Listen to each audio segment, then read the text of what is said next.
내가 곧 길이요 진리요 생명이니 나로 말미암지 않고는 아버지께로 올 자가 없느니라. 이 말씀은 굉장히 유명한 말씀이죠. 그래서 많은 성도들이 또 암송하고 있는 말씀이기도 합니다. 자, 이 구절은 우리가 지난주부터 살펴봤던 것처럼 예수님께서 첫 번째 고별 강화 중에 하신 말씀이고요. 그리고 이 구절은 도마와 대화 중에 하신 말씀이죠. 예수님은 제자들에게 그들을 위한 한 거처를 마련하기 위해서 이제 아버지께로 간다고 말씀하십니다. 그리고 다시 와서 그들을 데려다가 당신이 계신 곳에 그들도 함께 있겠다고 말씀하시죠. 제자들에게 자신이 어디로 가는지 그 길을 안다고 말씀하시자 도마가 주님께 그 길을 모르겠다라고 말을 합니다. 이때 예수님이 이제 이 유명한 말씀을 하시죠. 자신이 길이시고 또 진리이시고 생명이라 하시면서 자신을 통하지 않고는 아무도 아버지께로 가지 못한다라고 분명히 말씀을 하시죠. 그리고 이어서 자신을 안다면 아버지를 알고 또한 아버지를 보았다라고 말씀을 하십니다. 예수님께서 이렇게 당신을 길이고 진리고 생명이라고 말씀하신 것은 먼저 기본적인 이해가 필요합니다. 이 말씀은 요한복음에서 계속해서 나는 누구누구이다 라고 이렇게 주님이 7번 정도 말씀을 하시죠. 사실 그 문장 중에 한 문장입니다. 이 문장은 구약에서 하나님께서 나는 스스로 있는 자다, 그러니까 나는 나다라고 말씀하시는 그 말씀이 있죠. 출애굽기에서 모세는 하나님께서 자신을 부르시자 사람들이 하나님의 이름이 무엇인지 물어보면 어떻게 대답해야 될지를 묻습니다. 이 모세의 질문에 하나님께서 당신의 이름을 이제 모세에게 알려주시죠. 나는 스스로 있는 자다, 나는 나다라고 이렇게 말씀을 하시자. 사실 이 말씀이 바로 연관 있는 것이죠. 예수님께서 이 구절을 자신에게 적용을 하십니다. 나는 누구누구다라고 이렇게 말씀을 하시죠.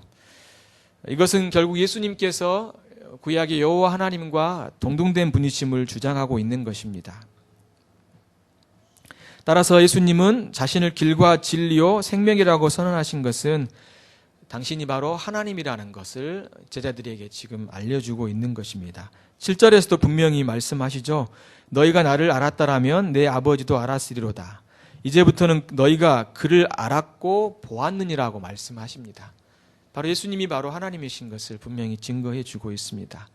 자, 이제 이러한 기본적인 이해 속에서요, 구체적으로 이제 예수님이 길이시고 진리시고 생명이라는 이 세 가지 면을 살펴보도록 하겠습니다. 예수님이 길이시라는 것은 하나님께로 가는 유일한 길이라는 뜻입니다.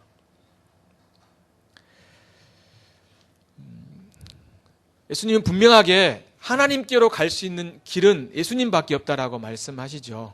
우리가 다른 사람을 향해서도 예수님만이 구원자이시고 예수님만이 우리의 생명이시고 예수님만이 하나님께로 가는 유일한 길이라고 이야기를 하면 많은 사람들이 기독교는 너무 배타적이라고 이야기를 합니다.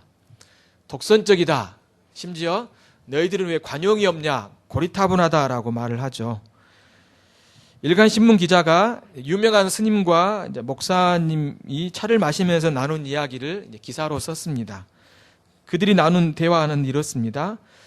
우리는 종교가 달라도 같은 길을 가고 있는 동반자입니다 라고 하는 글을 쓴 거죠. 이 두 분이 오가면서 대화를 한 겁니다. 서로 인정을 한 것이죠. 그래서 그런지 불교계에서는 성탄 축하 광고를 내고 천주교나 기독교에서도 석가탄신일 축하 광고를 내는 것이 이제는 아주 자연스럽습니다. 자연스럽죠. 왜요? 종교 간의 합, 이것이 바로 종교가 추구해야 될 일이라고 말하기 때문에 그렇죠. 그래서 이들이 주장하는 논리가 이거죠. 산 정상에 오르는 데는 한 가지 길만 있는 것이 아니라 열의 갈림길이 있다는 거죠. 이쪽으로 올라가다가 정상에 올라가고 이쪽으로 올라가도 정상에 올라갈 수 있다고 말을 하는 겁니다. 소위 산의 비유 혹은 산 이야기를 하는 것입니다. 이건 잘못된 비유이죠. 이것은 그들의 생각을 합리화하기 위해서 만든 그런 비유입니다. 근데 오히려 성경은요, 이 산에 대한 비유를 말하지 않습니다. 오히려 문에 대한 비유 혹은 이 좁은 길에 대한 비유를 이야기하고 있죠. 예수님께서 이렇게 말씀하십니다. 내가 진실로 진실로 너에게 말하노니 나는 양의 문이라. 나보다 먼저 온 자는 다 절도요 강도니 양들이 듣지 아니하였느니라. 내가 문이니 누구든지 나로 말미암아 들어가면 구원을 받고 또는 들어가며 나오며 꼴을 얻으리라고 말씀하십니다. 예수님이 양의 문이라는 것이죠. 예수님만을 통해서 구원을 받을 수 있음을 말씀해 주고 있습니다. 이러한 산의 비유를 이야기하는 종교 다원주의자들의 주장은 멸망으로 가는 문입니다. 그래서 크고 그 길이 넓으며 그리로 들어가는 자들이 많습니다. 하지만 생명으로 인도하는 문은 좁고 길이 협착하여 찾는 이가 적습니다. 오직 예수님만이 하나님께로 갈 수 있는 유일한 길입니다. 그래서 바울이 이렇게 이야기하죠. 하나님은 한 분이시요 또 하나님과 사람 사이의 중보자도 한 분이시니 곧 사람이신 그리스도 예수시라라고 말씀하고 있습니다. 우리의 중보자, 하나님께로 갈 수 있는 길은 오직 예수님 한 분밖에 없다는 것입니다. 또한 이것을 좀 다른 각도에서 한번 생각해 보겠습니다. 그러니까 한 길밖에 없다고 생각하면 너무 배타적이지 않냐라고 생각을 하죠. 그런데 살짝만 여러분 이 각도를 돌려보시면 그래도 한 길이라도 있다는 것을 생각하면 어때요? 하나님의 은혜라는 거죠. 하나님 은혜라는 거예요. 예수님을 통해서 하나님께로 갈 수 있다는 길, 결국 예수님은 우리의 놀라운 하나님의 선물인 것을 알 수 있죠. 죽어가는 인간에게 살 수 있는 생명의 밧줄을 던져주었다는 것은 바로 하나님의 놀라운 사랑인 것입니다. 만약 이 길이 아예 막혔다라면 어느 누구도 하나님께로 갈 수 없지만 주님께서 길을 열어주셔서 하나님께로 올 수 있는 길을 열어주셨다는 것은 하나님의 사랑, 하나님의 은혜, 하나님의 선물이라고 우리는 말할 수 있습니다. 인류의 조상 아담의 범죄 이후 인간이 하나님께로 갈 수 있는 길은 막혔습니다. 그렇지만 인간의 범죄 이후에도 하나님은 에베를 통해서 하나님을 만날 수 있는 길을 열어주셨죠. 그래서 에베 가운데 그가 택하신 자들을 찾아봐 주셨고 또 그들에게 말씀하셨습니다. 그렇지만 그것은 임시적이었고 그림자에 불과했습니다. 실체를 기다리고 있었죠. 그분이 바로 예수 그리스도이십니다. 구약에서 이스라엘 백성들 가운데 하나님께로 나아갈 수 있는 사람이 한 사람이 있었습니다. 대제사장이었습니다. 그는 이스라엘 백성을 대표해서 하나님께로 나아갈 수 있었죠. 그런데 언제든지 나갈 수 있는 것이 아니라 1년에 딱 한 번 나아갈 수 있었어요. 대속죄일. 그때만 휘장을 지나서 하나님이 계신 곳에 나아갈 수 있었죠. 그래서 하나님을 만날 수 있었습니다. 성서는 항상 휘장으로 하나님께 나아갈 수 없도록 막아져 있었지만 이제 휘장이 거쳐지게 되면 어느 누구든지 다 하나님께로 나아갈 수 있었죠. 예수님께서 당신의 죽으심을 통하여서 이 휘장을 찢으셨습니다. 그래서 이제는 예수님을 통해서 어느 누구든지 하나님께로 나아갈 수 있는 길을 열어놓으셨죠. 그래서 이 휘장을 성경은 육체라고, 예수 그리스도의 육체라고 말씀하십니다. 히브리서에서 이렇게 이야기하죠. 형제들아, 우리가 예수의 피를 힘입어 성소에 들어갈 담력을 얻었나니 그 길은 우리를 위하여 휘장 가운데로 열어놓으신 새로운 상길이요 휘장은 그의 육체라고 말씀해 주고 있습니다. 여러분, 하나님께로 우리가 나아갈 수 있는 것, 그건 예수님께서 당신의 고귀한 생명을 또한 당신의 몸을 우리 가운데 주심으로 하나님께로 나아갈 수 있는 길을 열어놓으셨다는 것입니다. 그래서 우리는 예수님께서 하나님께로 나아가는 유일한 길이라고 생각할 때 그냥 막연하게 생각하는 것 같아요. 그런데 여러분, 예수님이 우리를 하나님께로 인도하기 위해서 그분이 치르신 그 희생, 그 대가, 그것이 너무나도 크다라는 것을 우리는 아셔야 된다는 겁니다. 그러므로 예수님께서 우리가 하나님께로 나아갈 수 있는 유일한 길이 된다는 것은 그런 의미에서 당신의 사랑, 당신의 은혜를 우리 가운데 나타내어 보셨다는 것을 말할 수 있는 것이죠. 그래서 오직 예수 그리스도밖에 우리를 구원하시고 우리에게 생명을 주시는 분은 없다라고 말할 수 있습니다. 다른 이로서는 구원을 받을 수 없나니 차나 사람 중에 구원을 받을 만한 다른 이름을 우리에게 주신 일이 없다라고 분명히 성경은 선언하고 있죠. 근데 많은 사람들은 이걸 믿지 않죠. 믿지 않기 때문에 여러 길이 있다라고 이야기를 합니다. 여러 길이 있다라고. 부처를 통해서, 마호메트를 통해서, 각각의 중보자들을 통해서, 각 종교의 그런 중보자들을 통해서 하나님께로 이룰 수 있다고 이야기하는데 그것은 사람들의 생각일 뿐이죠.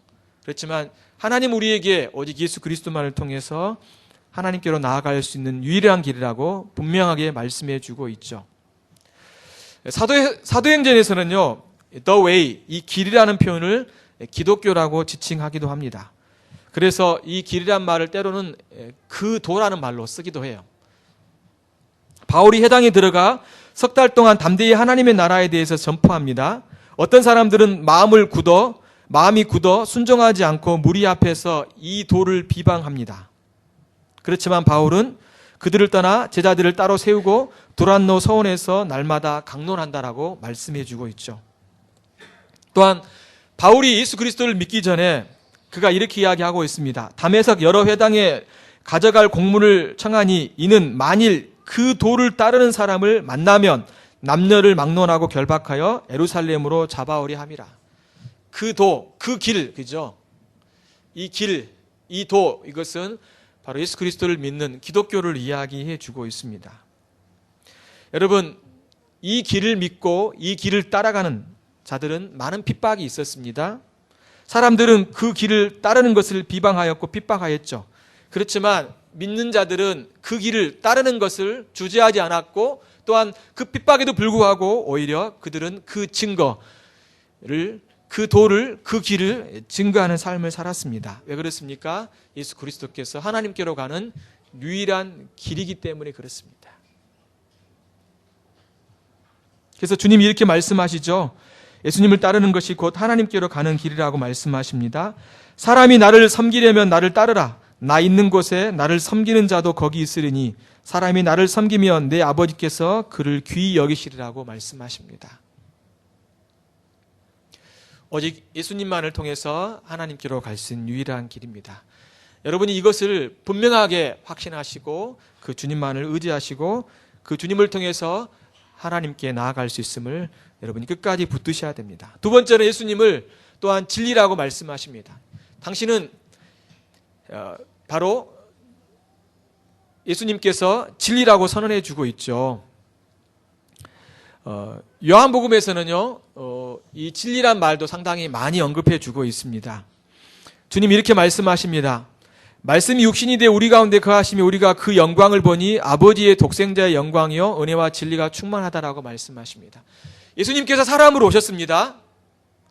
그런데 사람들이 그 예수님을 보았을 때 물론 그분이 어떤 분인지를 알지 못하지만 성경은 예수님을 향해서 은혜가 진리가 충만하신 분이라고 말씀해 주고 있습니다. 그래서 세례자 요한도 예수님을 향해서 진리라고 증언하였죠. 너희가 요한에게 사람을 보내며 요한이 진리에 대하여 증언하였느니라. 그러나 나는 사람에게서 증언을 취하지 않았느니 다만 이 말을 하는 것은 너희로 구원을 얻게 하려 함이라고 말씀하고 있습니다. 세례 요한이 그 예수님을 보면서 세상 죄를 지고 하는 하나님의 어린 양이라고도 말했지만 그 예수님이 바로 진리라고 증언했다라고 말씀하고 있죠. 또한 예수님이 십자가에 못 박혀 돌아가시기 전에 빌라도와의 대화 가운데 이제 당신이 빌라도에게 뭐라고 이야기합니까? 당신이 진리에 대해서 증언하기 위해서 이 땅에 왔다고 말을 합니다. 그래서 빌라도가 진리가 무엇이냐라고 이야기하지만 더 이상 대화가 진전되지 못하죠. 주님은 바로 빌라도에게 당신이 진리인 것을 말씀해 주었던 것입니다. 진리 대신 예수 그리스도는 바로 하나님이 어떤 분이신지를 우리에게 보여주시는 하나님을 계시하시는 분이시죠. 그래서 우리는 예수님이 하신 말씀을 통해서 하나님의 뜻이 무엇인지를 분명히 알 수 있습니다. 하나님의 계획, 하나님의 목적, 하나님의 뜻이 무엇인지를 우리는 분명히 알 수 있는 것이죠. 또한 예수님의 말씀과 그의 사역을 통해서 우리는 누구를 볼 수 있습니까? 하나님을 볼 수 있어요. 하나님을 볼 수 있는 것이에요. 그래서 오늘 7절에서도 말씀하셨죠. 너희가 나를 알았다라면 내 아버지도 알았으리로다. 이제부터는 너희가 그를 알았고 또 보았느니라 라고 말씀하십니다. 예수님을 볼 때 우리는 누구를 볼 수 있습니까? 예수님을 알 때 우리는 누구를 알 수 있습니까? 바로 하나님을 알 수 있는 것이죠. 그래서 그리스도는 보이지 아니하는 하나님의 형상이라고 말씀하고 있습니다. 우리는 예수님을 통해서 하나님을 알 수 있는 것이죠. 또한 예수님이 하신 말씀이 진리입니다. 예수님이 하신 말씀이 진리예요. 내가 진리를 말함으로 너희가 나를 믿지 아니하는도다.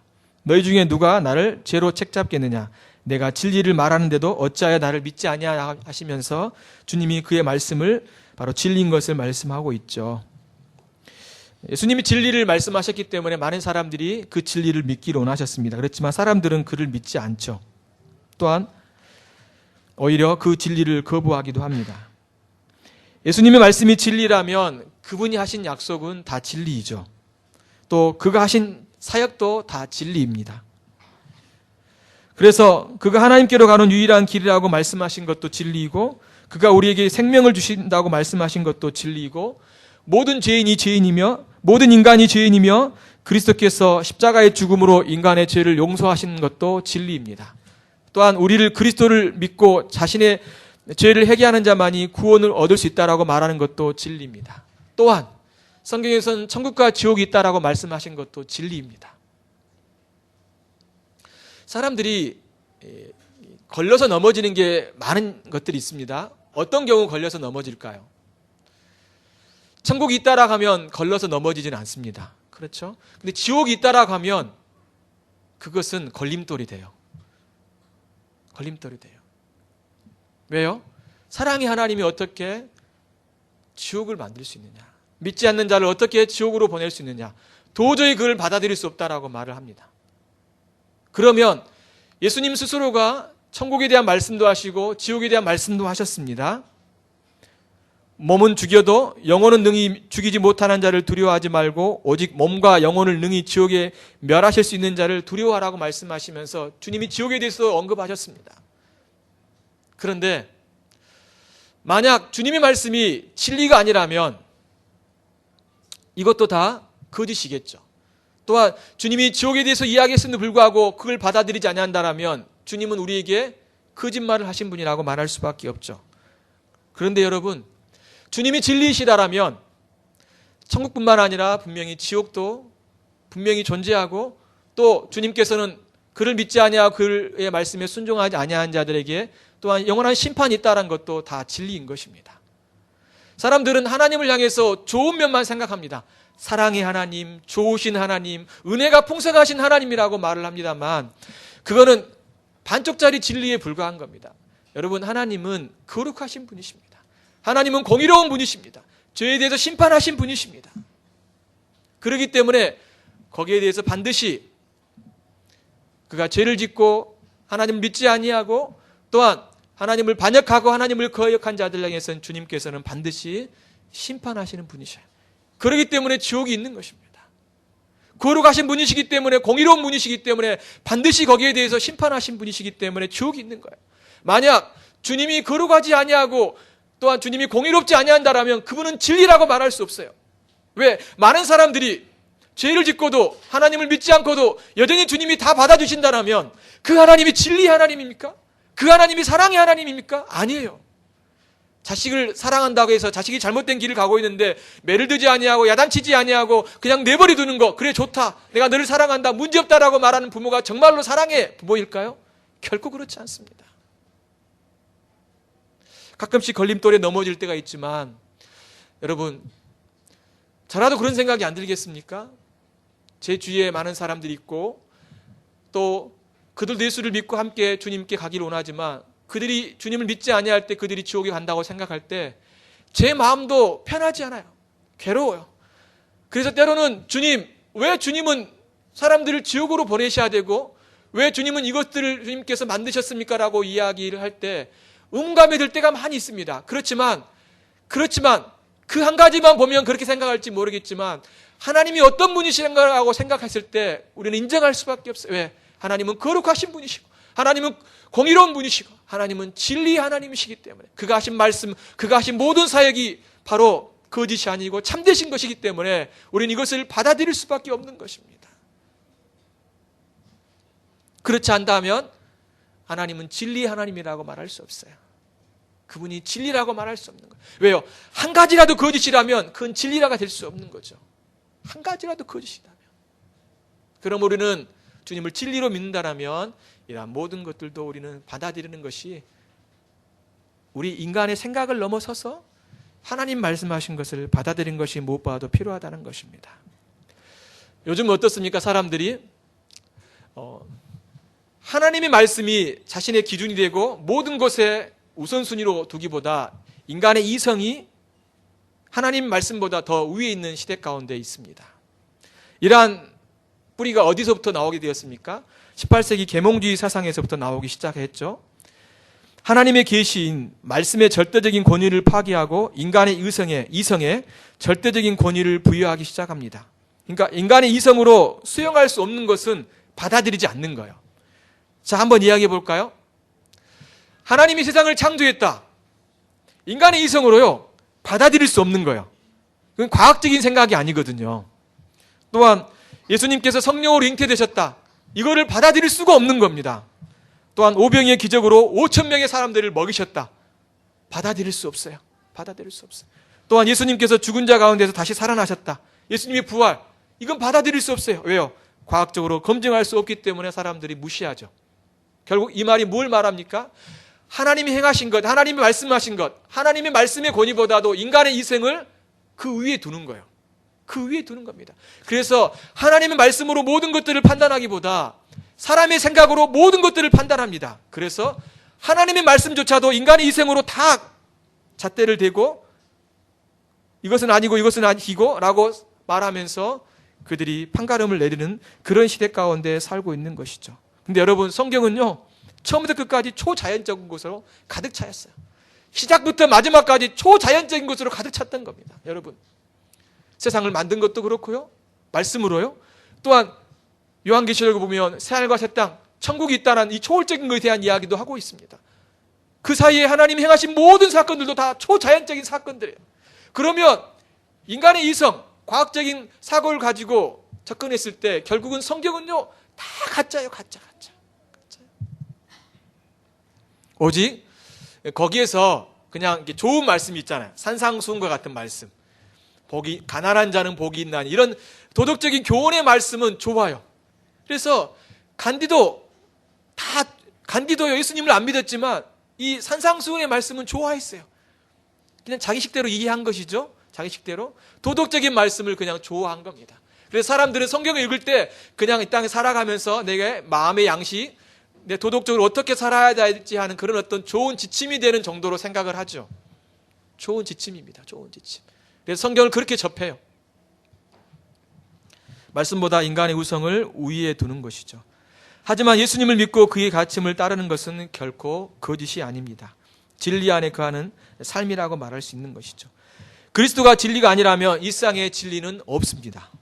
아니, 그들의 입장으로 이야기한다면 모든 것이 진리가 되는 것이죠. 그렇죠? 모든 게 진리인 겁니다. 당신도 말도 맞고 내 말도 맞고 저 사람들 말도 맞고 우리 모두가 맞습니다 라고 인정하는 것이죠. 진리는 없어요. 그렇지만 그들 입장에서는 모든 게 진리인 거죠. 이게 바로 소위 말하는 포스트 모더니즘입니다. 하지만 그들의 핵심은요, 어디에서 진리를 찾는 것인지 아십니까? 인간의 내면 안에서 진리를 찾는 거예요. 인간의 내면 안에서. 그래서 자신의 내면을 돌아보는 성찰이 신성한 것에 접근할 수 있는 통로라고 말을 합니다. 그러니까 그리스도가 아니라 인간의 자아가 진리를 발견할 수 있는 통로를 보는 거예요. 그래서 데비드 웰즈는 이렇게 말합니다. 요즘 가장 활발한 산업이 자아 산업입니다. 지금은 자아가 모든 가치의 원천이 되었고 자아를 추구하는 일이 인생의 전부가 되었습니다라고 말합니다. 왜 요즘 사람들이 인문학에 관심을 가질까요? 자신의 자아를 찾으려고 하는 거야. 그렇죠? 그러면서 거기 안에서 진리, 거기 안에서 뭔가를 얻으려고 하죠. 근데 거기 안에는 진리가 없어요. 왜? 인간의 자아는 근본적으로 죄악되었기 때문에 그래요. 부패했기 때문에 그렇습니다. 선이 없어요. 악이 없어요. 그럼에도 불구하고 사람들은 거기 안에서 진리를 찾으려고 합니다. 그것은 자신이 죄인이란 것을 인정하지 않기 때문에 거기 안에서 진리를 찾으려고 몸부림치는 거예요. 저번에도 말씀드렸지만 그냥 좋게 생각하면 살아가라는 거죠. 어떤 유명한 스님이 그랬잖아요. 어떤 한 사람이 스님한테 물어봤어요. 스님, 정말 천국은 있을까요? 지옥은 있을까요? 저희 어머니는 천국에 갔으면 좋겠습니다라고 이야기를 하죠. 그럼 그 스님은 그렇게 이야기를 하죠. 우리가 천국과 지옥을 알 수 없으니까 엄마는 천국에 갔다고 생각하면서 살아라 라고 이야기하죠. 좋게 생각하면서 살아라 그렇게 이야기합니다. 좋게 생각하면서. 그게 마음이 편하다는 거예요. 그렇죠? 좋게 생각하면서 살아가는 거예요.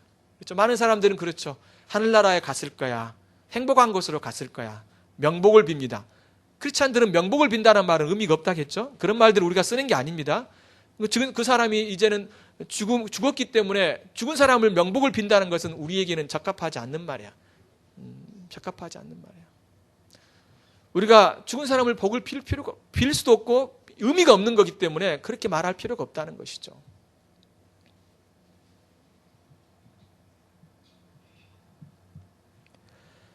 열심히 자아를 찾지만 오히려 더 문제를 낳게 됩니다. 그곳에 절대적인 진리가 없기 때문이죠. 진리가 없는 곳에서는 해결책도 없습니다. 진리가 없는 곳에서는요, 혼란만 있어요. 하지만 그리스도만이 진리이십니다.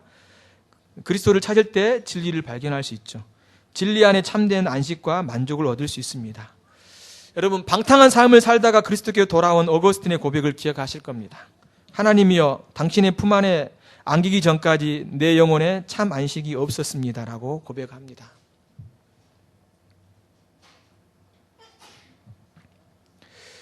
진리 되신 그리스도를 만날 때 모든 혼란에서 벗어나고 참된 안식을 얻을 수 있습니다. 사람들이 왜 이렇게 많은 정신적인 문제를 낳고 정신분열을 낳고 또한 사람들이 우울증과 또 이런 고통과 신음 가운데 살아가고 있습니까? 자신을 찾아보려고 끊임없이 자기의 내면 세계를 들여다보지만 거기에서는 진리를 발견할 수가 없어요. 오직 진리는요, 내부 안에 있는 것이 아니라 진리는 외부에서 오는 겁니다. 그분이 바로 예수 그리스도시죠. 하나님 우리에게 분명하게 예수 그리스도를 주시면서 이분이 진리라고 우리에게 말씀해 주셨어요. 그러므로 예수 그리스도를 찾을 때, 예수님을 만날 때, 예수님 안에서 진리를 발견할 때 인생의 많은 어두움들이 거쳐지고 안개가 사라지고, 그렇죠? 그리고 거기 안에 빛이 들어오게 될 때 우리 안에 참다운 안식과 만족과 소망을 발견하면서 살아가는 것입니다. 그럴 때 혼란이 사라져가는 거예요. 기독교 안에서도 왜 이러한 많은 문제점들이 일어나기 시작했습니까? 예수님만을 진리로 보지 않기 때문에, 성경만을 진리로 보지 않기 때문에 교회 안에서도 많은 혼란들이 일어나게 된 거예요. 그렇죠? 하나님 말씀을 진리로 봐야 되는데 어때요? 성경 안에 그냥 하나님의 말씀이 있다라고 보는 거예요. 하나님의 말씀이 진리인데 그것이 아니라 성경 안에 하나님의 진리가 있다라고 보는 거예요. 그것이 아니죠. 성경이 진리이고 하나님의 말씀이잖아요. 이런 생각들 가운데 있기 때문에 사람들은 이 말씀을 진리로 보지 않기 때문에 계속해서 인간의 이성으로 다 이제 잣대를 대고 잘라내기 시작하게 되다 보니까 결국은 거기에 혼란과 오히려 무질서만이 가득 차게 되는 것을 볼 수 있습니다. 성경을, 예수 그리스도를 진리로 믿을 때 우리는 질서가 잡히게 되고 빛을 보게 되고 오히려 소망을 가지고 우리가 살아갈 수 있습니다. 사랑하는 성도 여러분, 여러분이 말씀 안에서, 예수님 안에서 진리를 붙드시는 여러분의 삶이 되시기를 바랍니다. 자, 세 번째는요, 예수님을 또한 생명이라고 말씀해 주시고 있습니다. 진리라는 단어뿐만 아니라 요한복음에서는요, 이 생명이라는 단어를 더 많이 씁니다. 요한복음에서는 36번 정도 나와요. 근데 사도 요한이 쓴 서신서, 요한 1, 2, 3, 4라든가 또 계시록인 요한계시록까지 다 합해보면요, 이 생명이라는 단어는요, 너무 많이 나옵니다. 사도 요한은 사랑이란 말도 많이 쓰고 생명이란 말도 굉장히 많이 쓰고 있어요. 예수님은 바로 어떤 분이십니까? 영원한 생명이 되십니다. 영원한 생명이 되시죠?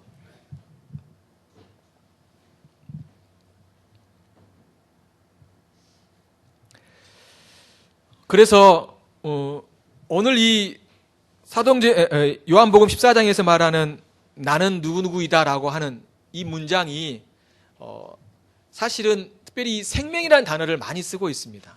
여러분, 그 전에 우리가 몇 번 이 부분을 살펴보았었는데 나는 생명의 떡이로다. 그렇죠? 생명에 대해서 이야기했고요. 나는 세상의 빛이다. 이 세상의 빛이다 했을 때 이 말도요, 세상에 생명을 주는 빛이라고 말하는 겁니다. 또한 예수님께서 나는 부활이요 생명이다 하고 말씀하셨죠. 또 오늘 말씀에서는 길이요 진리요 생명이라고 말씀하시면서 주님은 이렇게 당신을 나타내실 때 이 생명이란 말을 무척 많이 하셨습니다. 왜요? 주님 우리에게 생명이실 뿐만 아니라 우리에게 영원한 생명을 주시기 위해서 이 땅에 오셨기 때문에 그렇습니다. 이 생명은 아버지 하나님으로부터 받았죠. 그리고 주님께서는 당신의 생명을 우리에게 그를 믿는 모든 자들에게 주기를 원하셔요. 그래서 그리스도의 말씀을 영생을 주는 말씀이라고 말합니다. 예수께서 12제자에게 이르시되 너희도 가려느냐 하실 때 베드로가 이렇게 이야기하죠. 대답하여 주여 영생의 말씀이 주께 있사오니 우리가 누구에게로 가오리까라고 말씀해 주고 있습니다. 그렇죠? 주님의 말씀이 영생의 말씀이라니까요. 주의 말씀을 믿을 때 영원한 생명을 얻게 된다는 것을 베드로가 안 것이죠. 근데 주님이 그것을 받아들인 것을 볼 수 있습니다. 또한 내가 그들에게 영생을 주노니 영원히 멸망하지 아니할 것이요 또 그들을 내 손에서 빼앗을 수가 없다라고 말씀해 주고 있습니다. 아들을 믿는 자는 생명, 영생을 소유하였고 이미 사망에서 생명으로 옮겨졌습니다.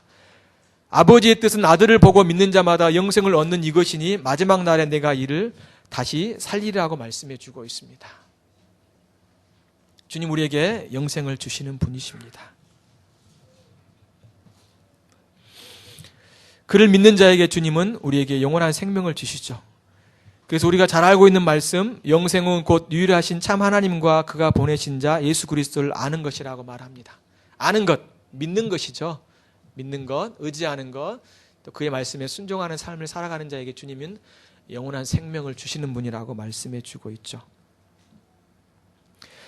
그리스도께서 주시는 영생은요, 현재뿐만 아니라 또 우리의 미래를 보장합니다. 그리스도를 믿는 자는 영생을 이미 소유하였습니다. 따라서 사망과 심판이 더 이상 신자의 삶을 지배할 수 없죠.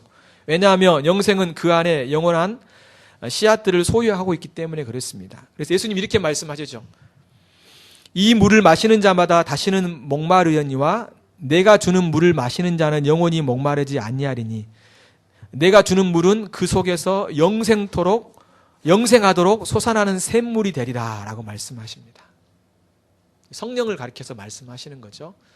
주님이 성령을 주시는데 그 성령을 통해서 우리에게 영원한 생명을 주실 것을 말씀해 주고 있습니다. 자, 이제 마지막으로요. 이 영생은요, 또한 우리의 미래를 보장합니다. 하나님의 나라에서 영생을 누리게 되죠. 요한계시록을 보면요, 이 생명이라는 단어를 많이 씁니다. 한번 여러분 생각해 보십시오. 어떤 단어들이 떠오릅니까? 생명. 요한계시록에서 생명이라는 말을 많이 쓰죠. 첫 번째 뭐가 있을까요? 생명책. 그렇죠? 또 뭐가 있습니까? 생명나무. 그렇죠? 또 있죠?